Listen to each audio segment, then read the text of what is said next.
Welcome to Triple Option Sports Podcast, brought to you by Wild Roots Vodka, Oregon's infused vodka company. So, without further ado, here are your hosts, Matt, John, and Jesse. All right, welcome back this week to episode number 16. Good stuff going on this week. We're going to talk about the NBA playoffs and how injuries could and will affect them. We're going to talk about NFL offseason moves.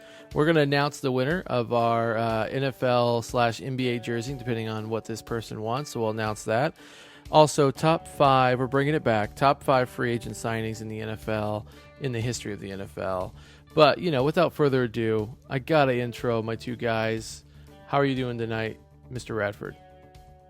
I'm good, baby. We talking sports, so I'm always good. How you doing? I am lovely. I waited up for you because you had to play in some Portland Basketball League game that you didn't win, but you won, so I can't wait to hear that story. So,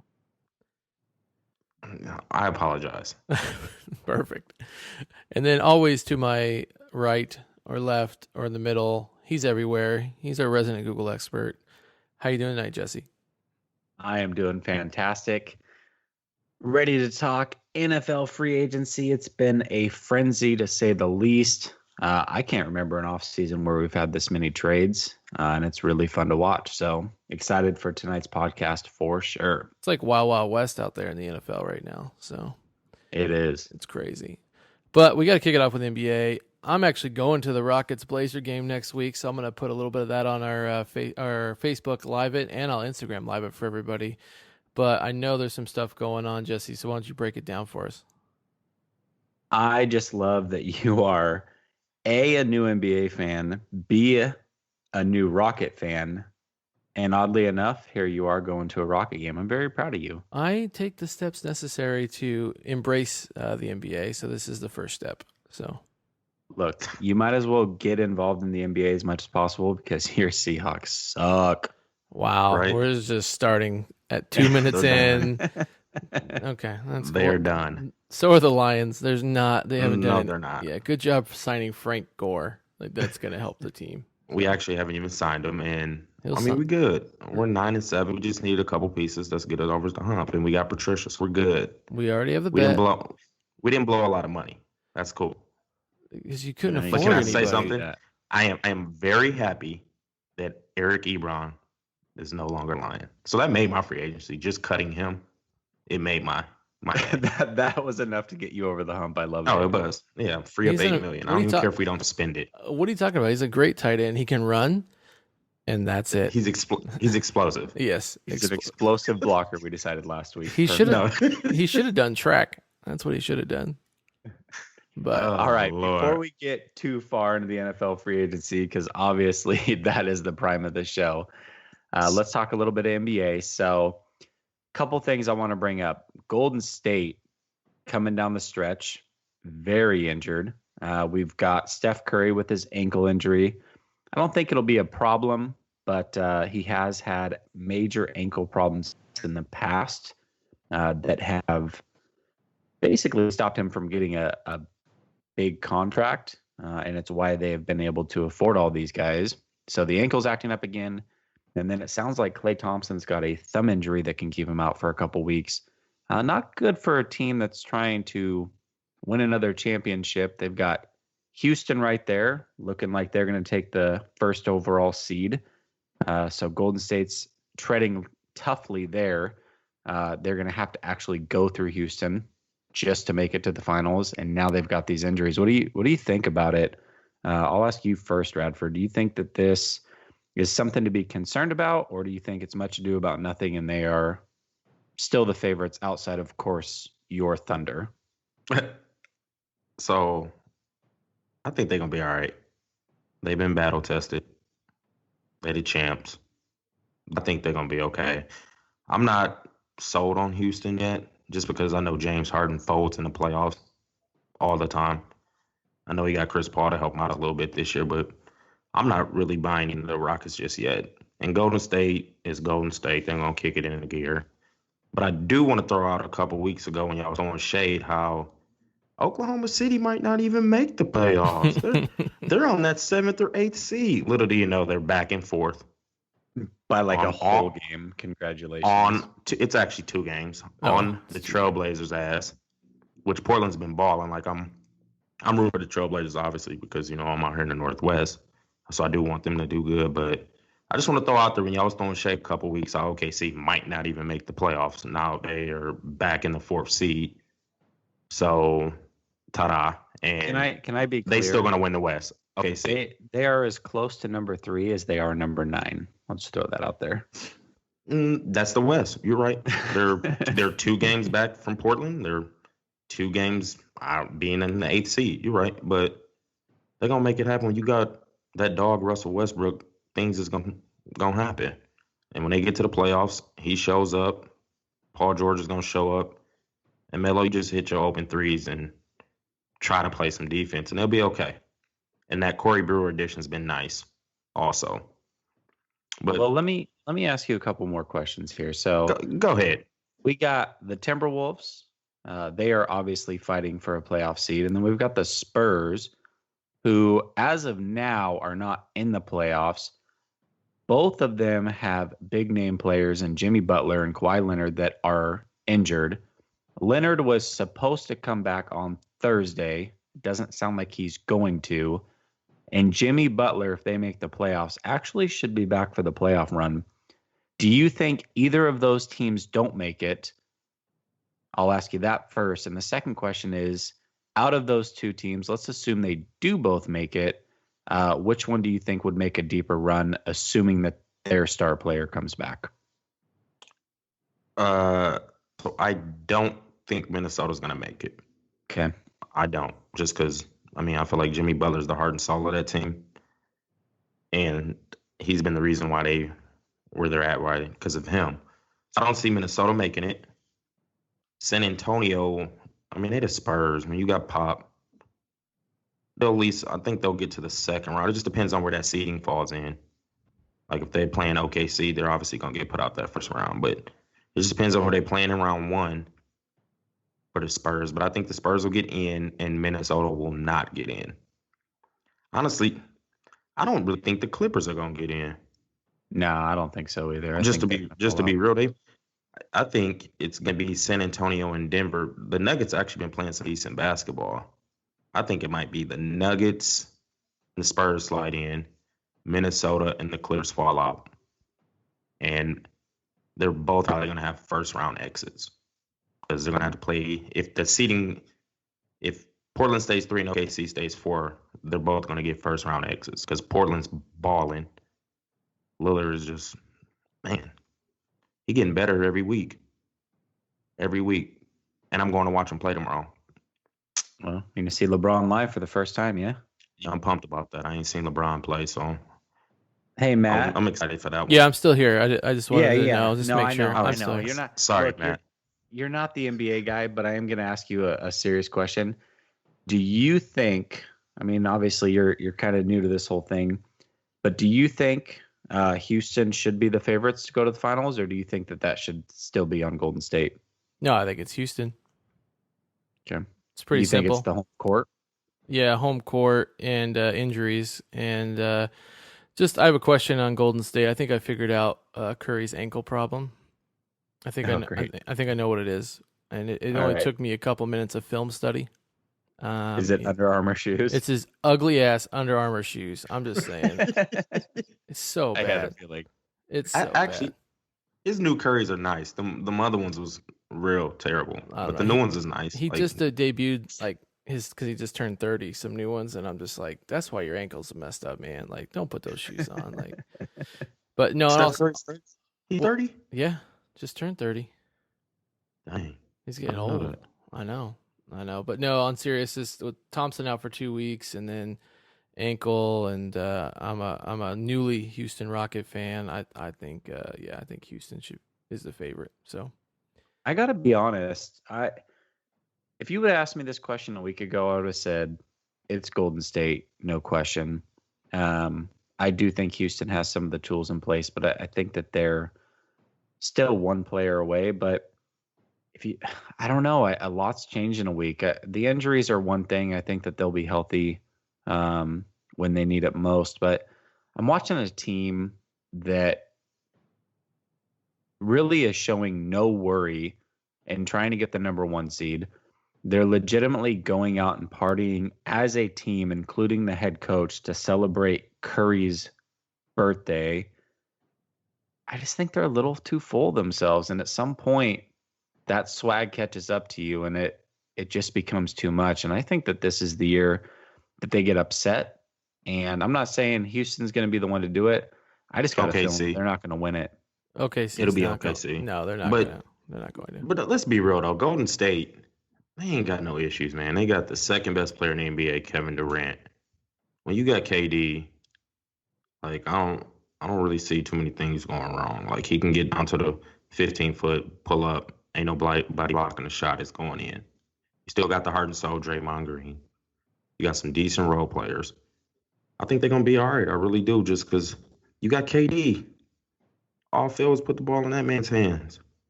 6'11". I feel. Do you think Toronto's for real in the East? Look, I will say this.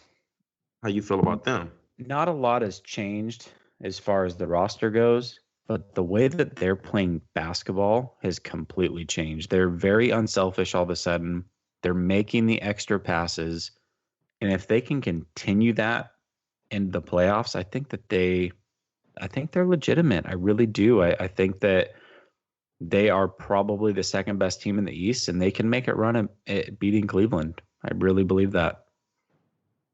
DeRozan stepped up. I haven't been a huge fan of DeRozan, but I've been watching him a little bit lately, and he got a little game on him. He got a nice little mid-range game, and obviously we know he can get to the rim. But him and Lowry are fully bought into that ball rotation thing. I'm not a fan of Kyle Lowry at all. I think he's overrated. He's right up there with Reggie Jackson. I think they're both overrated. All right, guys. So before we end the NBA talk, I want to play your favorite game, which is I'm going to give you 2 players. I'm going to read off some stats. I'm not going to tell you who these players are, but I'm going to have you pick who you think is having the better season. So what I'll do is I'll do player 1 and then player 2, and I'll do it in each category at a time. So that way it's easy for you to keep up and you can kind of tick, who's got the most in their favor and then make a decision at the end. All right. All right. So player 1 is averaging 25 points a game. Player 2 is averaging 27 points a game. Player 1 is averaging 10 assists a game. Player 2 is averaging 6 assists a game. Player 1 is averaging 9 rebounds a game. Player 2 is averaging 4 rebounds a game. Player 1 is averaging 5 turnovers a game. Player 2 is averaging only 3 turnovers a game. Player 1 is shooting 73% from the line, while player 2 is shooting 88% from the line. Player 1, 49% from the 2-point range. Player 2, 50%. Player 1, 28% from 3-point land, while player 2 is averaging 38% from 3-point land. And a kicker, player 2, his team has a better record. Which player's having a better season? You threw a lot of stats at me. Yeah, there was a lot there. Well, let me throw it out there. I'm gonna be real. Player 1 is averaging more assists and more rebounds, while player 2 is averaging more points, less turnovers, is shooting better from all facets of the field. So free throw, 2-point percentage, 3-point percentage, and his team has a better record. So out of the 1, 2, 3, 4, 5, 6, 7 stats, player 2 has 5 of the 7 and has a better record.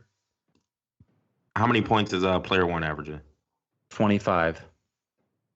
What was the other one? 27? 7, yep. Okay. I guess it depends on what you value. And neither one of these people are Victor Oladipo. Neither one are Victor Oladipo. All right, cool then. I'll answer.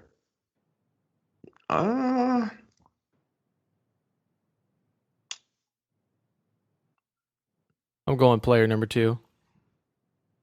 And he has the better record, right? Yeah. Yeah.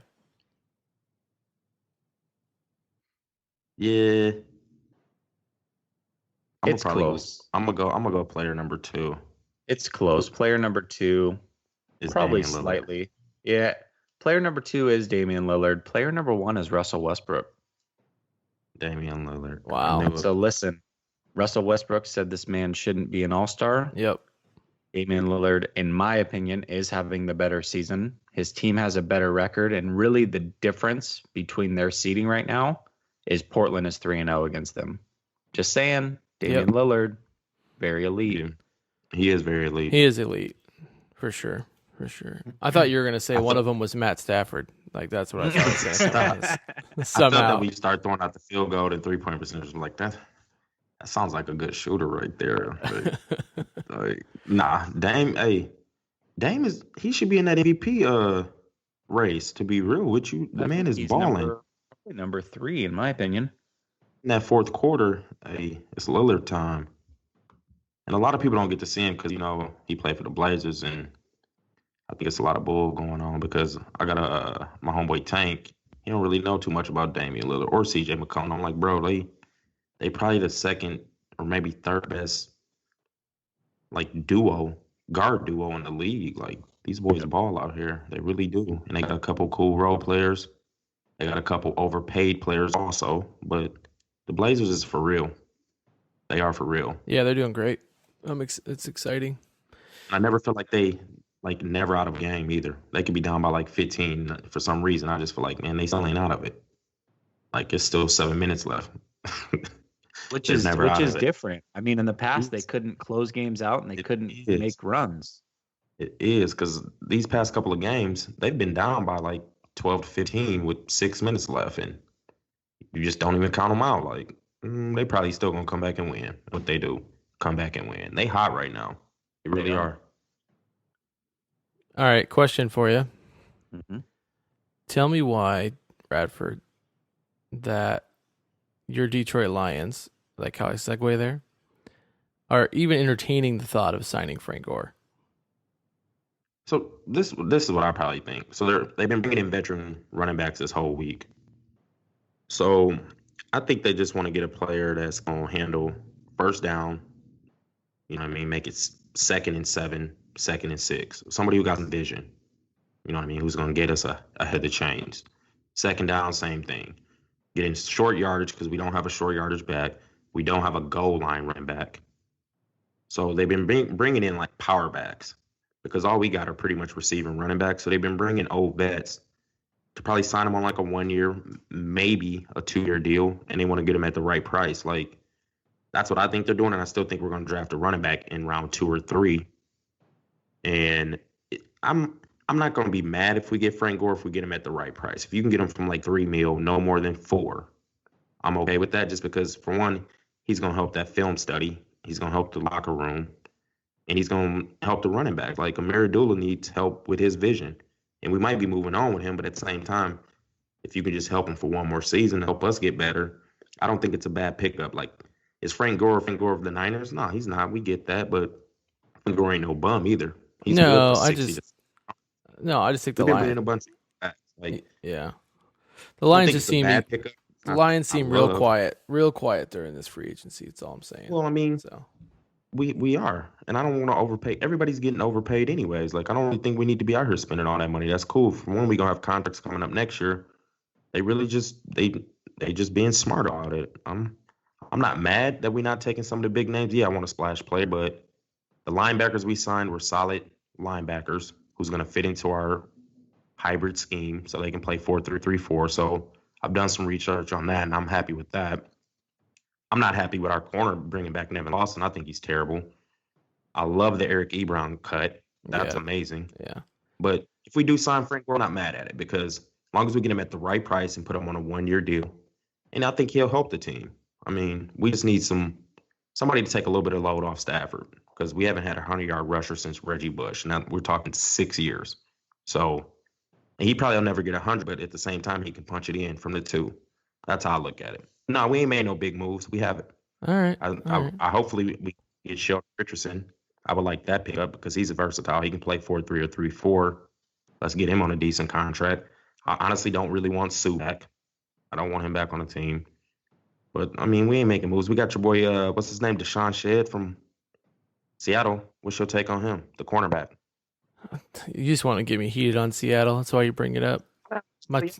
Opinion. Like, I've done research on. I know he's a good tackler. Like, one season he had 82 tackles, a few pass breakups. We're getting rid of all of our people from Seattle. That's pretty much like we talked about it as a group, like a couple weeks back on how Seattle needed to blow up the defense and all these contracts, and that's what we're doing. So, I think it's smart, and it had to be done. And if we didn't do it, the franchise would keep suffering. So I think it's a big picture play versus short term. But no, he's decent. He's decent. I'm a little bitter at Sherman for signing up with your Nailers, Jesse. So yeah, that's he want to whoop y'all twice a year like he's gonna do. Yeah, well, that's what he said. He's like, I'm vengeful, and I get to play him twice a year. That's what the GM said. So as soon as he was cut, what did I say, Radford? Or as soon as the talk of him being cut, what was the talking about? Like, yeah, he's gonna sign with him just because he wants to play him twice a year. You called that. You definitely called that. But how do you feel about this Kirk Cousins contract? So this is a game changer. This is the first fully guaranteed contract in the NFL, and I think here's the thing: whether you like Cousins, you don't like Cousins, I think we can talk about that. But what Cousins has done is laid the groundwork for what we're going to start to see as the new NFL, at least when it comes to quarterbacks. And you're going to start to see this happen more often where people get fully guaranteed contracts. I think that this changed the landscape. I think that it's given the players a little bit more leverage. And I believe that this could change things forever in free agency. I really do. I think that that's one thing that's being overlooked here, is that this is a trend that's just now been set where Kirk Cousins has basically he's worked the system in his favor, and he's getting really, even though it's only 3 years with Minnesota, 5 straight years of guaranteed big money because he got the franchise tag 2 years in a row. And oh, by the way, collective bargaining agreement's up in 3 years. So guess what? He'll be about 32 years old, and he's going to get paid again as long as he keeps playing well. So he's done a phenomenal job in making sure that he gets paid, and really the first quarterback to go out and do something like that. It's incredible. Kudos to him. And like I said, I think the landscape of the NFL has forever changed because of it. Yeah, there was a lot of players. There's a lot of players on Twitter tagging him, like paving the way. Like he's paving the way. So I think you're 100% right, and it's a new era for contracts in the NFL, which is interesting. So that's true. Did y'all see what Eric Weddle said about Sam Bradford? No. Nobody's seen it. Also, Eric Weddle's like, for some reason, Sam Bradford knows how to milk all these NFL teams. He does. Every year he gets a fat contract, and he never plays a whole season. I can't believe it. He was like, I can't believe this man just got paid $20 million again. Yeah. He's like, he went off on him. He hasn't done anything in this NFL. For some reason, he keeps getting these fat contracts. He's got a great agent. So it's the truth. Bradford ain't done nothing, but he gets paid. Yeah. Everybody get paid. I saw a graph was like he's been paid over $100 million in the last 8 seasons or 7 seasons. And hasn't done a damn thing. Nope. Nothing. Nope. Nothing at all.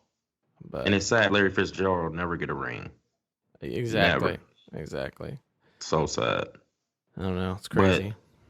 But I think Jordy Nelson gonna go to the Patriots. I think so too.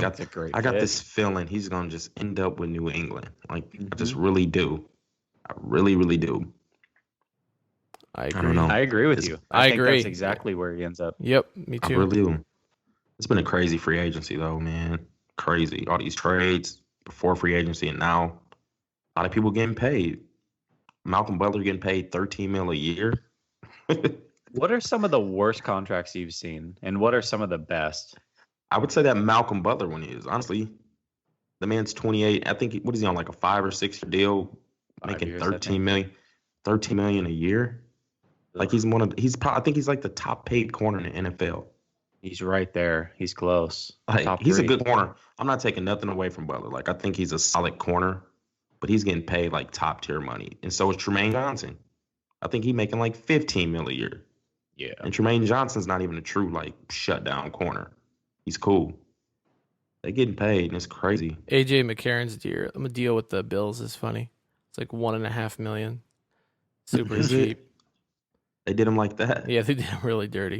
It's like $1.5 million. That's all he's getting. Your boy's getting paid too. I think it's a good pickup.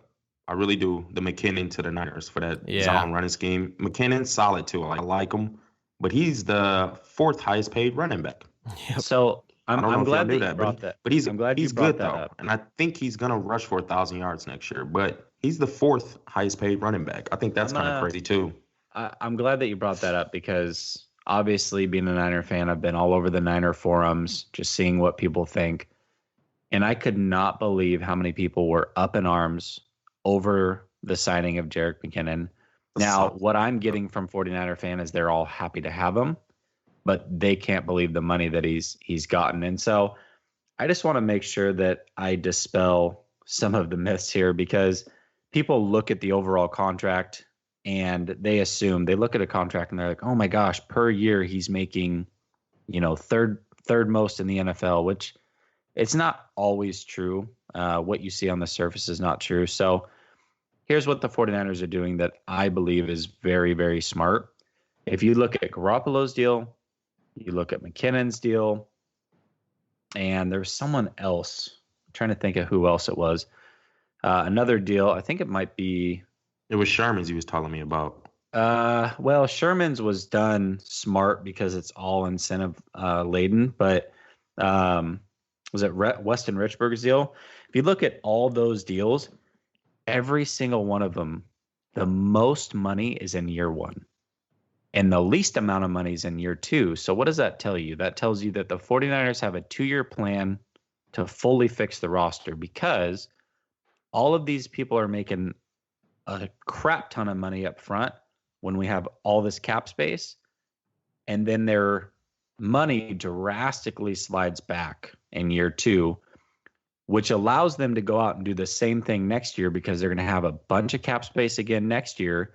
And then they can front load 2 more guys probably on big deals, front load the hell out of them to fit under the salary cap, and then just make sure that year 2 going forward for everybody else, everything evens out. So if you look at McKinnon, he's only making $4 million next year. So he gets the big front load. He makes $4 million next year, which to put that in perspective, that's Darren Sproles and Eddie Lacy money. Yeah. Okay. Then he jumps up to $7 million for the next 2 years. Now, the other thing that they've done is none of it is fully guaranteed until April 1st, which means not only do they get to go into the new league year, but they get time while free agency is happening to decide if they want to keep these players. And they're doing it with everybody.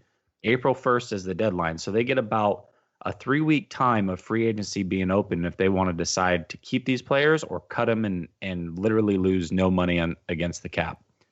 So his salary jumps up to $7 million. Well, again, the collective bargaining agreement's coming up.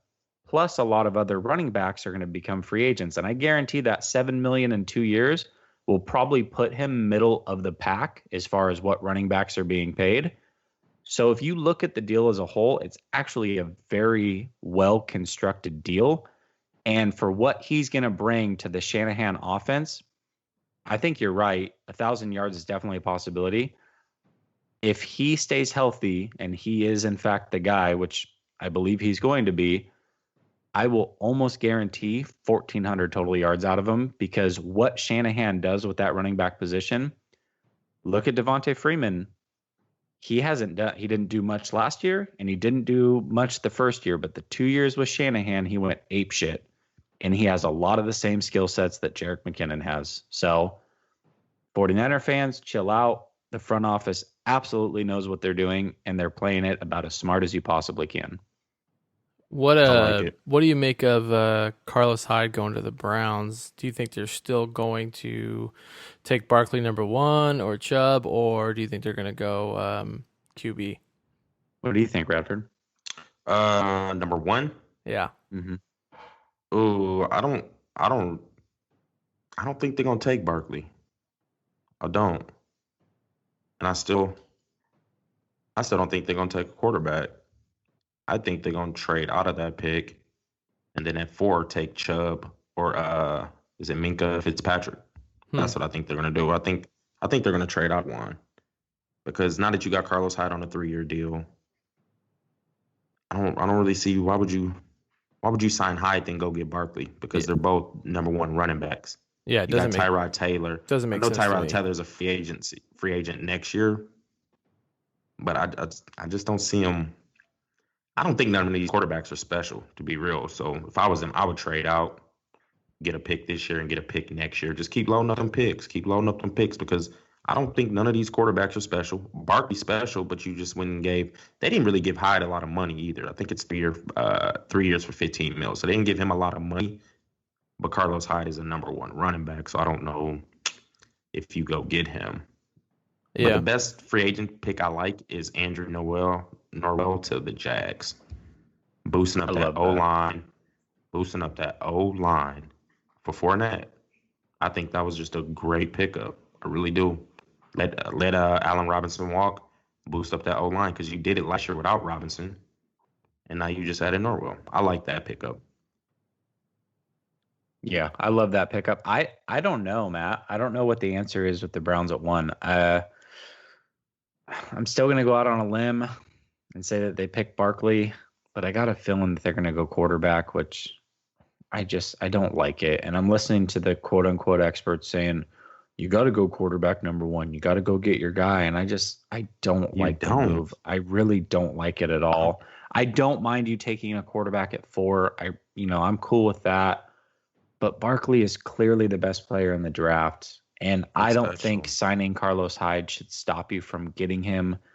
I don't know, man. If they don't take Barkley, I think that's a huge mistake. Or, like Radford said, I'm cool with them trading out of it too. But if you don't trade out of it and you don't take Barkley, I think they're making a huge mistake. And with all of the things that they've done in the offseason to make Browns fans excited, I think that that's one thing that would be a major mistake. Yeah, I mean, my gut tells me they're going to draft a quarterback, but like you said, I don't think it's the right choice. So I was actually surprised by the Hyde news. I did not think he'd end up on the Browns. So me neither. That was I didn't either. I really thought Detroit was the team, to be real with you. Yeah. Well, and I thought maybe the Jets as well, but yeah, it's not gonna the Jets. Who signs Bridgewater? I'm like, really? Like, what's the point of that? Like, so wait. Well, and you re-signed McCown too. So yeah, I mean, I like McCown. Old man McCown does pretty well. I don't know, just interesting. I did like Deion Lewis to the Titans though. I thought that was good. Now I think that they overspent for Deion Lewis. Yeah. Talk about overspending for a running back. 4-year deal. Yeah. Him and Butler. I'm like, wow, you guys really just could not. I don't know. The one that actually blew my mind the most is we saw Allen Robinson go to the Bears, which kudos to the Bears. They've made some nice little moves. I'm actually pretty proud of what they've done. But you got Allen Robinson going there. Right, well, that may be true. We'll find out. But you've got Allen Robinson going there for 14 mil. And then Watkins goes to the Chiefs for 16 mil. Yeah. I can't get behind that at all. No. That's terrible. That is terrible. He's not worth that type of money at all because he can run 2 routes. Yeah, 30 mil guaranteed on a $48 million deal for Watkins. It's crazy. I just don't know how he gets paid more than Robinson. I really don't. Yeah. Well, I don't think Watkins is talented. Like, I mean, he's talented, but I don't think he's talented enough for that kind of money. I guess no, for sure. And look, there are some things, I get it. There are some things that he brings to a team that aren't going to show up in the stats. I mean, he really opens it up for everybody else, and I think the Rams are sorely going to miss that. But for $16 million a year, like, I can't go. Yeah, you're getting paid almost Antonio Brown money. Get out of here. I didn't expect the Bucks to extend Cameron Brate. Me neither. With I thought he was going to leave. Yeah, me too. I thought that was interesting. Unless they're going to start running 2 tight end sets like the Patriots, but I don't know. It seems a little interesting to me. That kind of caught me off guard. There's still a lot of free agents out there that are going to be had for cheap now that this first line of players have gone. And, to your point, Radford, it's not time to panic yet. If you can go out and get some of these guys on the cheap, you can certainly become contenders. And if you can save some money and get some talented players, it can work out in the Lions' favor for sure. So I think the teams to look out for as this second wave starts to go and it calms down a little bit would certainly be the Lions. I think Green Bay and the Patriots are teams to look out for. Oakland is one more, and then the last one that will make me very curious is Seattle. Yeah. Is Seattle truly in full rebuild, or are they in retool mode? And I think we'll find out here in the next week very quickly. Well, Radford said it right. And I argued with him a couple weeks ago, but they are, those whispers, they're shopping Earl Thomas to Dallas for a first-round pick. So yeah, that ain't gonna happen. They're not gonna give up a first rounder for him. Yeah, I think Seattle's gonna land Sue. I really do. I think he wants to come back to Pacific Northwest. I think Sue's gonna be in Seattle. Kyle Fuller's still out there at corner. Yeah, he didn't get picked up yet. Yeah, but he's got that right to match and tender deal. So I don't foresee him leaving the Bears. I really don't. That is right. Yeah, Dontae Poe's still out there. Still out there. You've got 3 very good defensive tackles out there. You've got Honey Badgers now out there. You've got Jordy Nelson, Austin Safarian Jenkins. There's still some good players. You've got Josh Sitton. Eric Reed still out there, and Kenny Vaccaro. Yep. So there's some guys for sure. Definitely on the second wave. Yeah, it's going to be interesting. It's been fun. What was the other one that was kind of didn't make a whole lot of sense to me was the Amendola one, just because I don't have a lot of faith in anything Dolphin related. But I'm like, why would you just not stay where you're maybe they just wouldn't sign him, but I don't know. I just don't see the point of going to the Dolphins. What's next still out there? Eric Ebron. Yeah. Here we go. Yeah. He's out there. If anybody's looking for an explosive tight end. Hey, I'll tell you the Patriots having him as a number 2 tight end actually would be a very good fit. He'll drop the ball. It doesn't fucking matter. I'm just saying, as your number 2 guy. Yeah, it's bad. It's bad. I don't know. As the number 2 guy, I think it would actually be a good move for the Patriots, but that's just me. Yeah, I'm still trying to figure out why the Packers picked up Deshaun Kaiser. I don't know. It just didn't make a whole lot of sense to me. I like it. You let him. I think Kaiser's solid. When he's coming out last year, I thought he was solid. You let him soak up the game behind Aaron Rodgers, one of the greats. I think it's cool. And if Aaron Rodgers ever goes down again, you got a better than what's the Huntley? Yeah, he's better than Huntley. You got a solid backup QB. You think he's better than Huntley? I feel like he's the same player. I don't know. Seems like the same to me. I think he's definitely got more upside than Huntley. I don't mind Kaiser going there. What I don't understand that Green Bay is doing is they've either through free agency or trades, they literally have lost their whole secondary. So I don't know who's going to play safety or corner there. I'm very curious, but they've got to fill those spots very desperately. Hey, maybe they get Honey Badger. I don't know. I think that'd be a great fit, but I just don't know what they're doing in their secondary. They already were weak there, and then any players that they had that were even decent are gone. So I'm not understanding what they're doing there, but there are still players like Honey Badger and EJ Gaines and some others out there, Eric Reed. So we'll see what happens. But as of right now, they literally have no starting secondary. I can't wait for 2 more things. One, fantasy football to start again, because with Nelson leaving, my boy Devontae Adams is definitely a number 1 receiver. Top 15. Top 10. Top 15 receiver. Top 10. He was top 15 last year. McKinnon's going to be a sleeper. Oh, yeah. No, he ain't a sleeper. What? He already on my draft board. Yeah, McKinnon ain't no sleeper. What? That fool ain't no damn sleeper. No. PPR. Yeah, no sleep. What? No sleep. What I don't like though is that Deion Lewis going to Tennessee because I was like, oh, Derrick Henry now is like could be a low end RB1. Now you didn't brought in Lewis, so it's like, dang, he got to spend time again with somebody. I know. And then I think when we went through the road to Super Bowl 53 and I had the Bills, I feel like when I traded my first round picks to come up in the draft, I feel like that's going to happen. Like, yeah, I do too. I think it's going to be great. I'm excited for them to get a quarterback that won't work out. So that'll be good. Speaking of free agent stuff, we're bringing back top 5.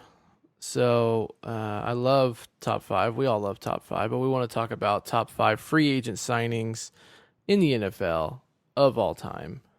And we're going to do how we do, kind of go around round robin style and go through each one. And I think some of them will be similar, some of them won't be, and it'll be pretty fun to go through. So, John, you want to kick us off with your number 5? Yeah, I'll kick you off with 5. So my number 5 is just because I felt like he kind of changed, like how you was talking about. Y'all was talking about how Kirk Cousins changed the free agency game. I feel like this person kind of changed it. It's Ndamukong Suh. I'm not saying it was just like the best pickup for the Miami Dolphins, but for him to get $60 million guaranteed, he's the first player to ever get that. And he's the first non-quarterback player to make that type of money. His cap hit before he got released was $26 million. Like when they showed the top 8 most expensive players in the NFL, he fell right at like 3 or 4. So my free agent pick on number 5 was Ndamukong Suh, just because he changed the game for like, he wanted his money and he got his money. I thought it was dope. Even though he left my Lions, I was a little hurt. But for him to get paid like that just as a defensive tackle, I thought it was beautiful. And he got like $60 million guaranteed. Even though he just got released, I just thought it was dope how he got paid like a quarterback. He's the first player ever to get paid like a quarterback. Not a left tackle, like a defensive tackle getting paid like a QB. So that's my number 5. It's a little curveball. He didn't play that well for the Dolphins, but I just thought it was real dope for him to get paid like a quarterback. So that's my number 5. Cool. Yeah. He's the only one ever to have a contract accelerator for stomping QB's nuts. Hey, he got paid though. You got to respect how he got. He did. He really did. That was crazy when that went through. Even though he left Detroit, but it was just like, man, this fool, he got his money. But that's my 5. He didn't even cross my mind. That's a good call. I didn't know most of that. That's pretty cool. Yeah, he didn't cross my mind either. But you're absolutely right. He certainly did change the landscape. I mean, you kind of saw a little bit of it with Albert Hainsworth. But that he actually never got like any of that money because he was just trash and didn't even stay in the NFL. But you started to see it then. But Ndamukong Suh is the first one to actually get cashed out and then actually make the money that he was cashed out on. So yeah, it was dope. All right, Jesse, what's your number 5? So speaking of changing free agency, this is the first major free agent signing. As you go through the landscape of the NFL and the history of the NFL, it wasn't really until the early 90s that you started to see free agency in the offseason. And you started to see players, big name players, switching teams. And really, it was supposed to be the end of a dynasty until you enter the Pats early 2000, obviously. But it ended some dynasties very quickly, and that would be Reggie White. Arguably the best pass rusher of all time. I believe he is the best pass rusher of all time. Going from the Eagles to the Packers, he completely changed that franchise around. He and Brett Favre together made that franchise great. And they won a Super Bowl. He was the king of that defense and really fit in very nicely with the Packer organization. I got to go with Reggie White. Yeah. He was my number 5. He's in my top 5. So I like mine also. Yeah. All right. My number 5 is a man by the name of Drew Brees. So just some background. Obviously, he was with the Chargers. Had some torn labrum with them. Came up on free agency. Was supposed to go to the Dolphins. and that injury scared him off. So the Dolphins ended up trading for Dante Culpepper, which is funny. Which then Breeze ended up obviously going to the Saints, and then he's 9-time Pro Bowl, All Pro teams, won a Super Bowl.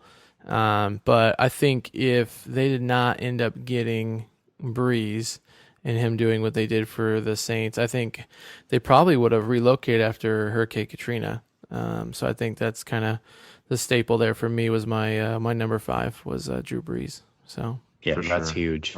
That's dope. Yeah, I thought that was pretty cool. So my number 5. All right, what's your number 4, John? My number 4 was Curtis Martin to the Jets in '98. Yeah, I like that one. That was, you get a Hall of Fame running back in his prime. I think he went over there when he was like in early 20s. I think it was like 24, 25. They got him. He was a restricted free agent. They had to get up a first and a third round pick in order to get him. And while he was there, they only had one season below 500. He took them to an AFC Championship game. And, he just balled. He's one of those running backs that go under the radar, but Curtis Martin is a top 10 RB of all time.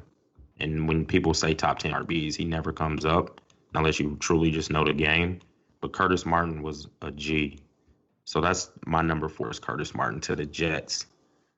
Yeah, that's a good call. That whole Parcells, Robert Kraft, Belichick era there is and Martin kind of plays into it, is pretty volatile. If you kind of dig into it, it's pretty interesting to learn about how much they all hated each other and all that fun stuff. So, but Martin kind of played into that because he went on free agency, and then Parcells is the one who brought him to New England.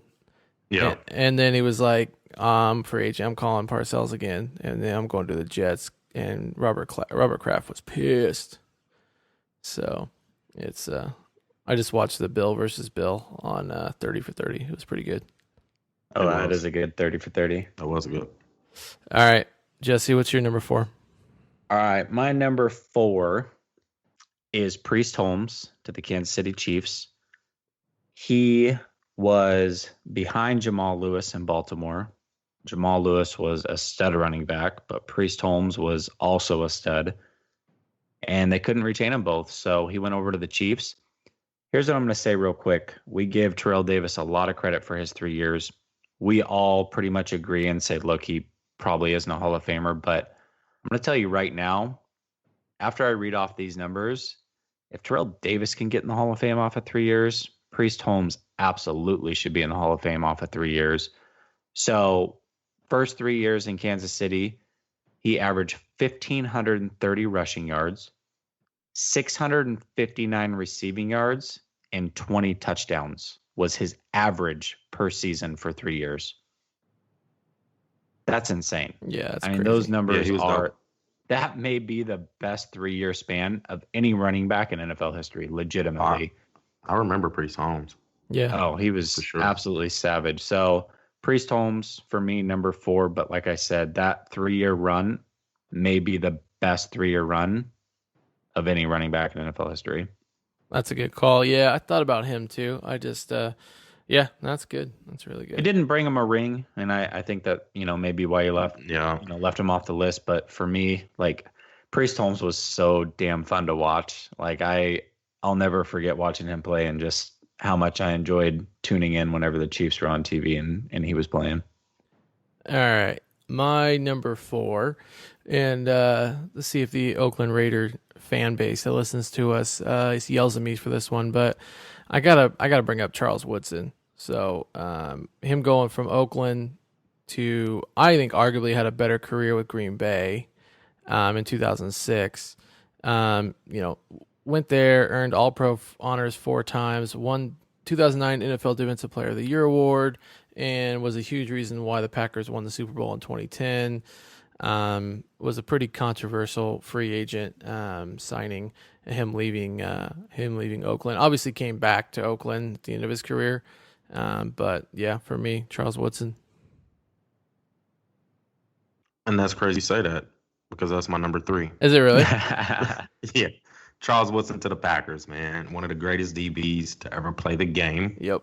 He's the only defensive Heisman Trophy winner ever. And I mean, you already said it, Matt. It was a great pickup. And I'm a huge Charles Woodson fan. I really feel like he's a top 10 DB of all time. I like him as a person. Like, he's just a good dude. Like, listen to him talk and stuff. He's a good guy. Yeah, he's a good commentator. Does he go into the Hall of Fame as a Raider or a Packer? Ooh, that's a good question. I bet he'd go as a Raider. He should go in as a Packer, but I think he's going to go in as a Raider. Yeah, I think so too. Yeah, but that's my number 3. I mean, short, sweet. Charles Woodson, number 3. All right. What about you, Jesse? All right, my number 3. Hate to say this, but this is coming back to the Raiders. In your favor, Raider Nation, would be Jerry Rice going to the Raiders. Yep. That was, as a 49er fan, the hardest thing that I've ever watched. I absolutely hated seeing it happen. He was supposed to be old. He was supposed to be washed up. He basically went onto the field and gave his farewell wave like he was going to retire. And then he promptly went over to Oakland at 39 years old.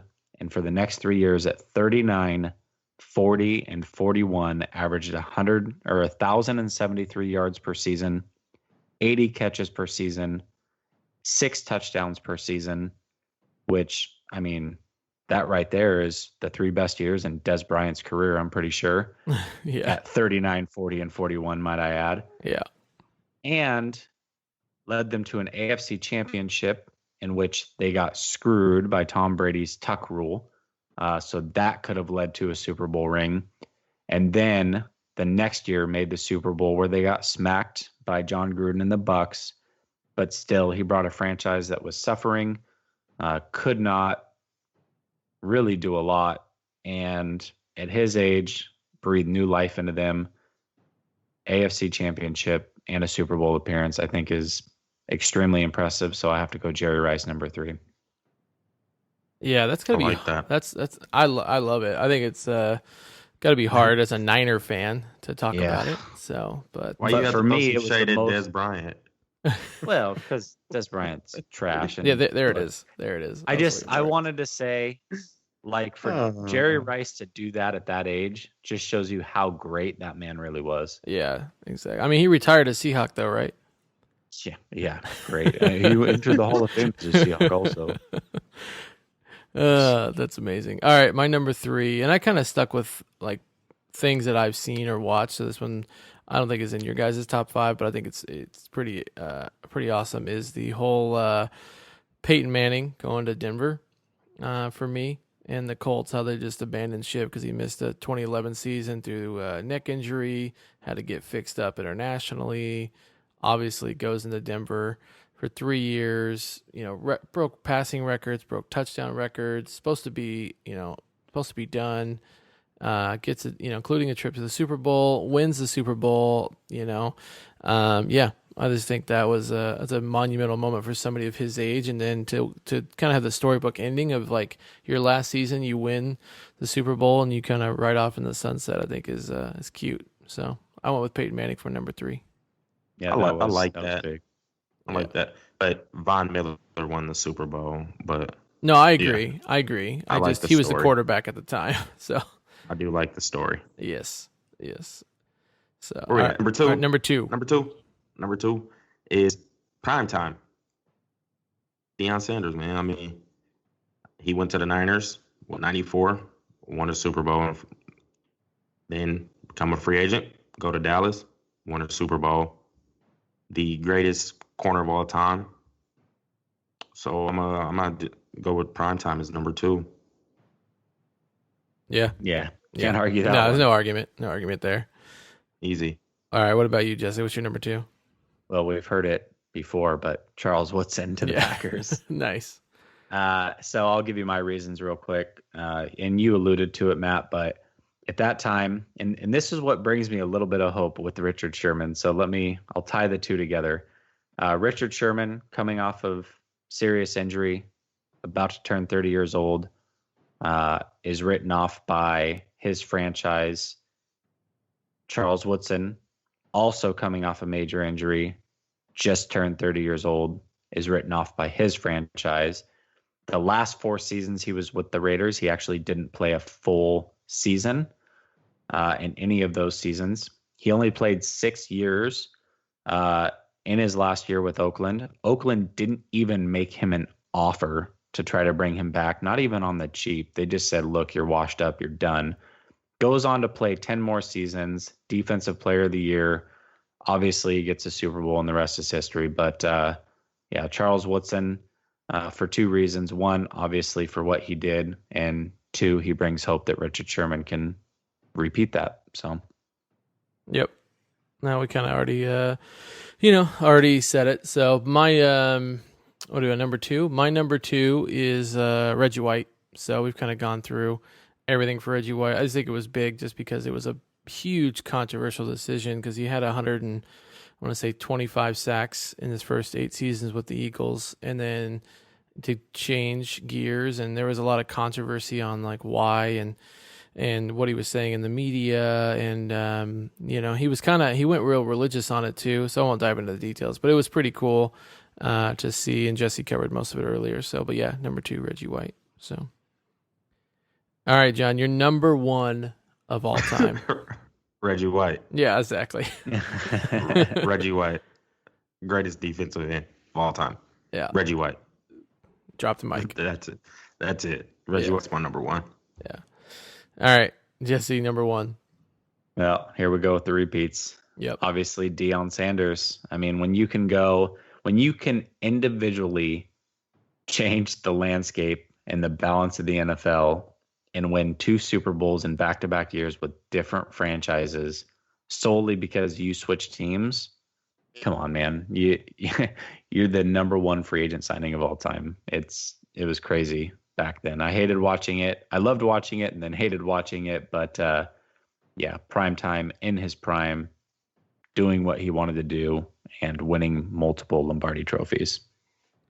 Yeah, it's my number 1 as well. So Deion Sanders, it's there you go. Come on, it's gotta be up there. It's crazy to do that back-to-back years like that. So I want to make it clear too to anybody that listens, when we do these top 5s, we legitimately do not talk about them at all. Yep. Until we are live on the show, we literally don't say a word about it. So look, if you hear some repeats, it's bound to happen, but it's happening totally by accident and purely based off of what we think as individuals. So it just kind of is the way that it works out for us in our top 5s. It's why we get along so well. We have similar mindsets. So we want it to be organic, and we want to. Trust me, there will be some top 5s where we will have some very heated debates. Oh yeah, like Jay-Z being a good rapper. So yeah, that was off the cuff. We didn't even sit down and make that top 5. No, I'm not even about to get on that. Are you gonna go to the Jay-Z Beyonce tour? I'm just gonna say, when you put Snoop Dogg in your top 5, you can't talk about. I did not put him in my top 5. It was top 10. You definitely did. I have to go back and re-listen. I'm confused. Please do. All right. I'll actually send you the link. Please give me the minute marker too. That'd be great. So perfectly. All right. Well, that wraps up top 5. I think it's time to announce the winner. Ooh, I'm excited for this. I know. Go I'm excited Lions. too. Go. I want to throw that out there. Yeah, of course. All right. So we had 40 entries into the sweepstakes or giveaway, whatever you want to title it. And we went through. We had a number generator and everybody a number who entered. And real quick. Yes. Breaking news: Honey Badger is a 49er. No. I'm just fucking with you. Okay, I was like, wow, that's pretty hardcore. Sorry. And sorry to take the thunder away from the winner. I had to do it. Yeah. Oh, my Lord. Yeah, go Seahawks. All right, here we go. Winner is Sawyer Elliott, Baltimore. That's your name on your Facebook page, from Georgia. So we will reach out to you, and we'll figure out what jersey you want, but congrats on winning. And we appreciate you liking our Facebook page and Instagram and listening and downloading. And we take care of our listeners, so we'll get that out to you. And we'll have you post a picture of everything when you get it, and it'll be a good time. So congrats. Yeah, I will say this to anybody that entered, thank you. I know we had multiple people with multiple entries, so really appreciate that. Appreciate any of the feedback that we got. And if for some reason he does not claim his prize by next week's podcast, we will move on to the next person. That is correct. All right, Jesse, you want to take us out? All right, so Twitter, Dun, dun, dun, you can reach us. He is at Rad1_TOS. He is at Matt_TOS. I am at JNay_TOS. Facebook, you can find us, Triple Option Sports. You can find us on Instagram, Triple Option Sports Podcast. And newly found, you can get us on YouTube, Triple Option Sports. And things to watch for this weekend, I think there's really only one thing that you should really care about, and that is the NCAA tournament. I know we didn't talk about it. We don't really talk a lot of college sports, at least not college basketball, but it is a great time of year, especially if you are a gambler. So have fun watching the tournament. And until next week, we'll be back at you then.